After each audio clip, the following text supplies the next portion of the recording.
Hey, Eagle fans, I'm Thomas Mott. Welcome to Photo of Eagles Now. We're jumping the latest Photo of Eagles news and rumors here on a Thursday. First, though, you guys want to shout out in next week's, or actually tomorrow's video, give me an F Dallas down below in the comment section. We know you guys hate the Dallas Cowboys, so go ahead, verbalize it down below in the comment section. Shout out for today's video is Baylor Martinez, who has an iPhone. We mentioned asked yesterday which phone you have, because it is the off season. We're obviously not going through a lot of crazy Eagle news and rumors, but try to have fun with you guys. I like the name Baylor because I went there for college. Baylor Martinez gets a shout out for having an iPhone. Again, this is how we do it. You guys go down below, comment, and a chance for a shout out in tomorrow's video.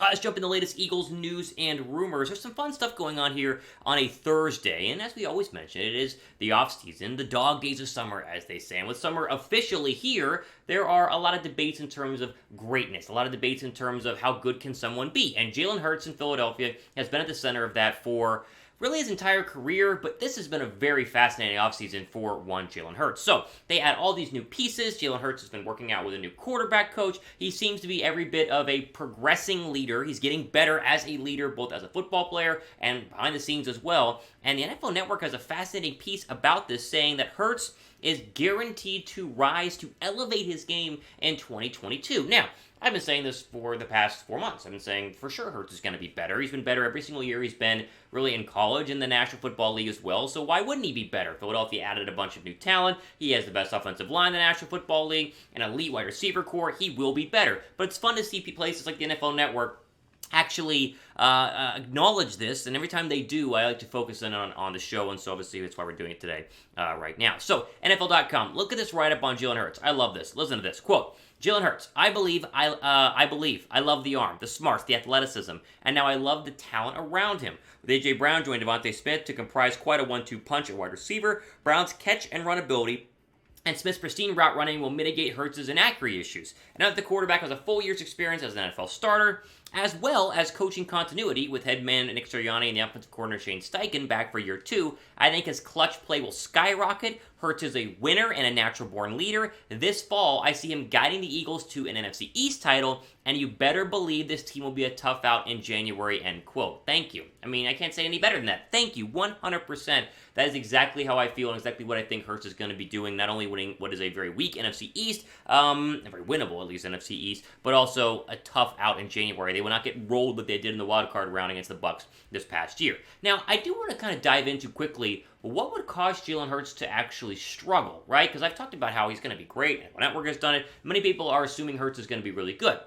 And the reasons, as we mentioned, are large and profound. But what would cause him to struggle? I think first off is injuries, and I think injuries are naturally, the inevitable, or not the inevitable, but what would cause most quarterbacks to struggle? Offensive line gets banged up, wide receivers get hurt, and this is all knock on wood. I'm obviously not hoping for this at all. If you stay healthy, you're going to be much better. But other than that, I think pressure early on could cause them to struggle. So let's say Philadelphia gets off to a slow start. What if they lose to Detroit and Hurts throws 2 interceptions? As soon as the media starts barking, that's when the pressure is going to get even greater. And if Hurts is able to stay away from struggling early, then I think it's going to get a lot more people on his side and a lot less media talk in terms of people like us here at Philadelphia Eagles Now, and also throughout the Philadelphia Eagle media at large. So there are factors that would cause this. Obviously, accuracy not getting better will also be an issue as well. But really, I just don't see a way that he doesn't progress and get even better, and the NFL Network backs that up, and I love focusing on that and showcasing it here on the channel. Now, the NFL Network thinks there'll be a tough out in January. I agree. You're at least going to have a home playoff game if you win the NFC East as a wild card. Is it, in the second, or maybe number 1 overall, first round bye? Unlikely, but still. Will the Eagles win a playoff game in 2022? That's the question we start with. You think they will? Type Y down below for yes. If not, type N down below for no. All right, let's move over to Chris Sims. Chris Sims, to me, is one of the more fascinating media members out there. The former quarterback, every single year goes into his top 40 quarterback countdown. You remember famously last year, Hurts was very, very far down on the list. Well, his new list is out, and we got to at least break this down. To me, it's absolutely it's fascinating. Let's just say that. So look at the top here. Here's the tweet. Allen, Mahomes, Herbert, Burrow, Stafford, Wilson, Rodgers, Brady, Dak Prescott at 9. That's the first real odd one. Lamar at 10. That's fine. There isn't a lot of issue here. I mean, Matt Ryan 14, Tannehill 15, Kirk Cousins, Baker, Mac Jones, Carson Wentz, Jimmy Garoppolo. I would have moved Garoppolo higher than Mac Jones, Carson Wentz, and Baker Mayfield. That's just me, though. Jones, Zach Wilson, Fields, Trevor Lawrence. Boom. There's Jalen Hurts at 25. So really, he has Jalen Hurts as only better than Jameis Winston, Mitch Trubisky, who hasn't started in like 2 years, Marcus Mariota hasn't started in 2 years, Tua Tagovailoa, who has horrible accuracy issues, Jared Goff, Trey Lance, and Sam Darnold. What? So you're saying that Jalen Hurts is not better than Trevor Lawrence, okay? Well, as of last year, he was. Now, Lawrence is on a much worse football team, so maybe you're projecting that Lawrence is going to be better this year. But Jalen Hurts is worse than Justin Fields? He's worse than Zach Wilson? He's worse than Daniel Jones? Like, did you watch any of these quarterbacks play this past year? Worse than. Like, actually worse than these players. You can make the case for Jimmy Garoppolo, sure. Make the case for Carson Wentz? What did Carson Wentz do this past year? He had some decent games, but just completely folded in some other ones. You're saying that Mac Jones right now is better than Jalen Hurts? Did you look at the stats last year? I know Mac Jones has played well, but who would you rather have, I think, in 2023 or in 2022?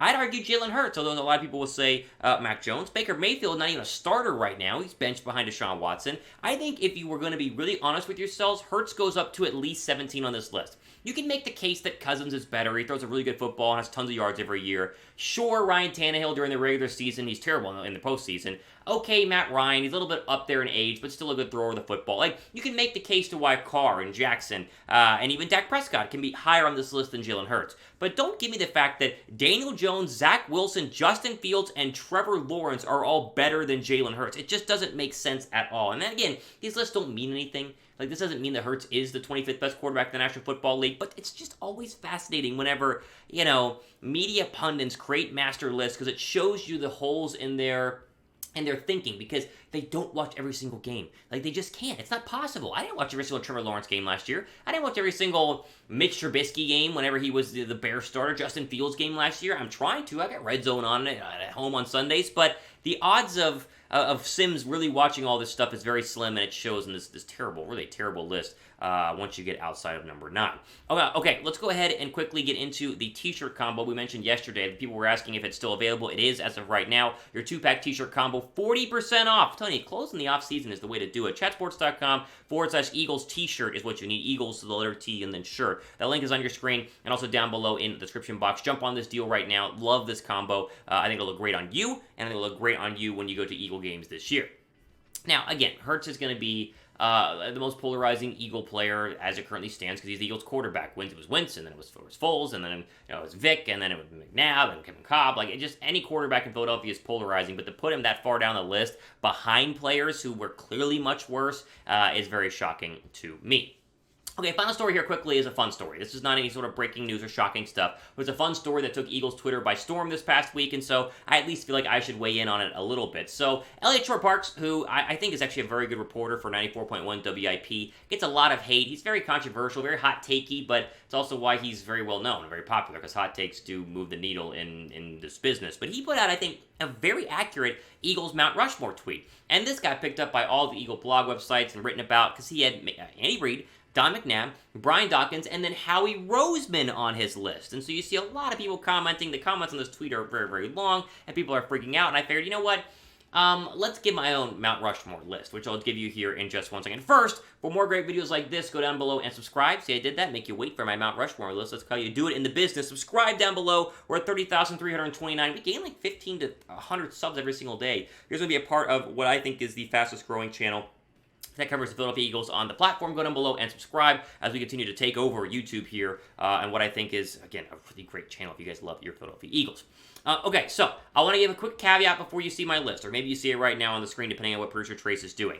This is my Mount Rushmore. I'm 26 years old. I was born in 1996. I didn't watch any Eagles games before at least 1999 or 2000, so I was 3 years old. Now, I had Eagles gear, but am I actually paying attention to Eagle games? No, it was early 2000s when I actually was focusing in on the 01 Eagles, the 02 Eagles, so I can only say Eagles that I've seen. Because I don't want to go back to the Reggie White, to the Randall Cunninghams of the world. I didn't watch them, right? This is my Mount Rushmore. I think Andy Reid 100% is on there. I think he's the greatest coach in Eagles history. Yes, Doug Peterson won a Super Bowl ring, but what Reid was able to do during his time in Philadelphia, the stint and the winning that he was able to pull off with multiple quarterbacks, multiple defensive coordinators, a vast array of characters, Reid for sure is on there. McNabb also is as well. shorr-parks is right on that. We forget how good McNabb was. If he had won one of those Super Bowls, or won the Super Bowl that he played in and made it to more, he would be considered one of the greatest quarterbacks of my generation because he kept losing NFC Championship games. He's not considered that high. But McNabb truly was, during the peak of his powers,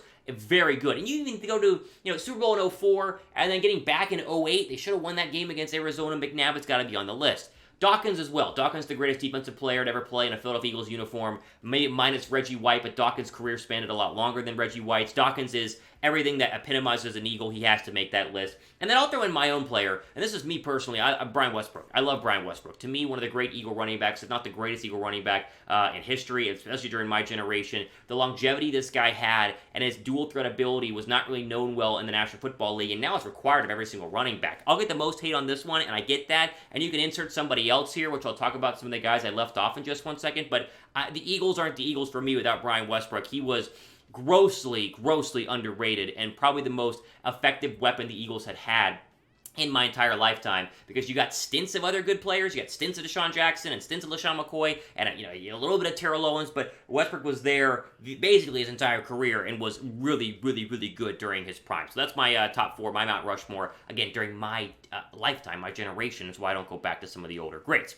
You guys like my Mount Rushmore? Like this video? I'm very curious to see where you guys are at on this. Give this video a thumbs up if you like my Mount Rushmore. I think that it is pretty darn good. Now, honorable mentions. You got to put Howie Roseman in there, but I think Howie Roseman has had too many infractions and too many errors in his ways during his tenure in the Eagles front office to be included on the greatest of all time. Again, I recognize him and obviously Doug Peterson for winning a Super Bowl, and that's a massive accomplishment, but Mount Rushmore is a different category in my opinion, so we don't put Howie Roseman just off the list. Kelsey obviously should be on the list. He'd be number 5 in my opinion. I think he has been really one of the truly great Eagles of ever, but for sure of my lifetime. I think Fletcher Cox has been great during my lifetime. Most dominant, at least defensively. I mean, Fletcher Cox spanned multiple years and was really good, but not good enough to be in the top 4. And Jason Peters as well. Peters' problem is that he kind of played too long, and he tried too hard, and it got to the point where he got injured too much. And even though he was really good, I just don't think he can be on the list. A lot of people on the tweet said Nick Foles. You can't put Nick Foles on the Mount Rushmore. Nick Foles is on the Mount Rushmore of greatest seasons in Philadelphia Eagles history, but you can't even really put him there because he didn't play the full season. Greatest playoff runs, sure. I mean, the guy is an absolute legend. Trust me, I love Nick Foles. If I ever meet him, I'm going to give him a big hug and thank him for, doing the unthinkable and winning a Super Bowl. But Mount Rushmore is like a career Philadelphia Eagle, and even though he was drafted there and had a nice season, obviously, under Chip Kelly, and then came back to win a Super Bowl, he can't be on the Mount Rushmore. Ertz is another player, much like, I'd say, Jason Peters and Fletcher Cox, who, you go back on one of the great Eagles of my generation, easily the best tight end in Eagle history, but on Mount Rushmore, I think is a little bit too bold for that. It's tough to do. Mount Rushmore is kind of like 4 players, 4 best players. There are debates for all of this, and so give me your Mount Rushmore of Eagle players down below right now. Have some fun here on a Thursday as we roll through, again, summertime when there's no National Football League games or really big news to talk about. Okay, ultimate day on our Philadelphia Eagles news and review video, mailbag happening later on this week. Get your questions in now down below. #Eagles. Be a subscriber. That's the key factor. You got to be a subscriber to be a part of the show. And so do that, and then also give me your question right now. For Philadelphia Eagles now, Thomas Mott, producer Trace, signing off. Enjoy the rest of your day.